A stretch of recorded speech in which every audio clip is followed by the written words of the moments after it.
Bonjour à tous, aujourd'hui on se retrouve dans une vidéo assez spéciale et qui me tient vraiment à cœur puisque je vais vous parler de la PMA. Donc la PMA déjà, qu'est-ce que c'est? C'est la procréation médicalement assistée, c'est pour les personnes qui n'arrivent pas à avoir un bébé tout simplement. Donc pourquoi je vous parle de ça? Parce que avec mon compagnon ça va faire un peu plus de 2 ans et demi qu'on essaie d'avoir un bébé naturellement. Sauf que on n'y arrive pas. Et on s'est posé, je pense, 10 000 questions, on a eu des doutes, on s'est vraiment un petit peu affolé et du coup on a fait pas mal d'examens. Donc, enfin, plus moi que lui, bien entendu. Donc, ce qu'il faut savoir quand, par exemple, vous essayez d'avoir un bébé, il faut environ 1 an pour que vous essayiez d'avoir un bébé naturellement avant de consulter quelqu'un. Donc c'est-à-dire avant d'avoir un rendez-vous chez la gynéco. Donc premièrement, avant de vous lancer comme ça, je vous conseille d'abord d'aller voir votre gynécologue qui va vous faire un petit contrôle, un petit check-up pour voir si tout va bien. Donc là, si tout va bien, vous avez environ 1 an d'essai naturellement, donc voilà, à faire un bébé. Et si au bout d'1 an, bah là vous retournez voir votre gynéco avec votre compagnon, ça va vous poser des questions sur lui.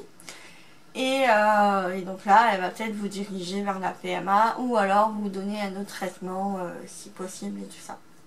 Donc nous, c'est ce qui s'est passé un petit peu dans ce cas-là, sauf que au tout début, ma gynéco m'a dit que j'avais un kyste au niveau de l'ovaire, donc elle m'a dit que c'était pas gênant, mais elle ne savait pas où il était. S'il était à côté ou sur l'ovaire, donc apparemment il est à côté de l'ovaire, donc voilà, ça ne devrait pas gêner pour avoir un bébé. Et au niveau problématique, j'ai fait tous les examens, donc y compris la radio des trompes, donc c'est l'hystérosapinographie il me semble. C'est quand même un examen assez douloureux pour nous. C'est-à-dire qu'on va vous injecter de l'iode au niveau de l'utérus et ils vont prendre des photos, enfin, donc, ce qui fait que ils vont faire des radios, donc pour voir si tout va bien au niveau de mes trompes. Donc mes trompes, tout allait bien, mis à part qu'elle avait un petit peu une suspicion d'endométriose. Donc du coup j'étais un petit peu inquiète et tout ça. On a quand même essayé, parce que je voulais quand même attendre encore 1 année pour faire naturellement. Je me suis dit à mes 30 ans j'irai en PMA. Donc chose qui est faite, à partir de mes 30 ans on a pris rendez-vous en PMA.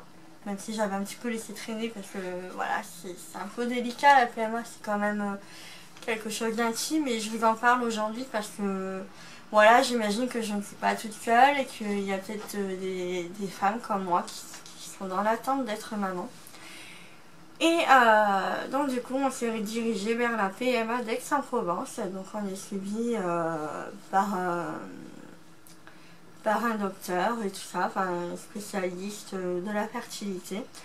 On a fait encore des examens, des prises de sang et du coup là j'attaque dès demain mon traitement pour l'assimilation artificielle.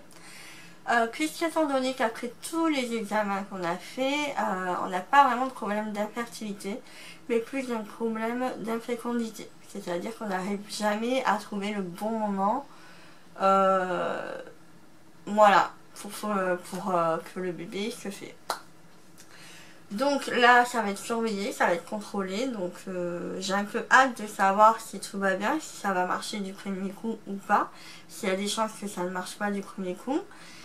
Tout dépend aussi de nos humeurs et tout ça, il faut qu'on soit calme, ne pas être stressé et tout ça. Donc c'est ce que j'essaie de faire, même si c'est pas facile au quotidien. Donc voilà, enfin franchement c'est quelque chose qui a été assez long et je pense peut-être qu'il sera peut-être encore long, tout dépendra des résultats, mais sincèrement je comprends les personnes qui ont du mal et qui galèrent pendant peut-être 5-10 ans, je les comprends tout à fait parce que même au bout de 6 mois ça fait déjà long, au bout d'1 an on se dit c'est interminable et au bout de 2 ans et demi on se dit mais c'est pas possible quoi. c'est vraiment très très long. Donc voilà, pour nous l'aventure de la PMA commence tout juste. Je voulais vraiment vous faire une vidéo comme ça pour aider celles qui sont un peu dans le même cas que nous. Et en même temps, voir si peut-être dans quelques mois, je ferai peut-être un montage et vous annoncer peut-être une bonne nouvelle. Ou alors vous annoncer tout simplement qu'on continue le traitement ou qu'on a eu un petit souci pendant le traitement ou autre qu'on a détecté. Donc je ne sais pas encore. L'avenir seul nous le dira de toute façon. Sinon j'ai dû refaire un contrôle à ma gynéco donc personnelle.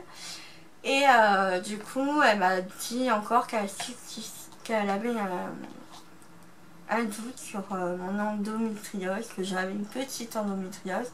Mais la PMA m'a rappelé, ils m'ont dit que non, c'était juste parce que j'avais le tissu de l'utérus un peu plus gros que la normale, mais ça restait quand même dans les normes. Donc voilà, à voir maintenant comment ça va se passer avec le traitement. Donc j'attaque ça demain. Je pense que je vous expliquerai mieux ça demain. Comme ça, je vous montrerai peut-être en détail. Ou alors dans les jours suivants si j'ai pas eu le temps demain. Mais voilà. Donc voilà, sur cette petite note. J'espère que cette vidéo vous plaira. Et puis on verra pour la suite. Ciao ciao.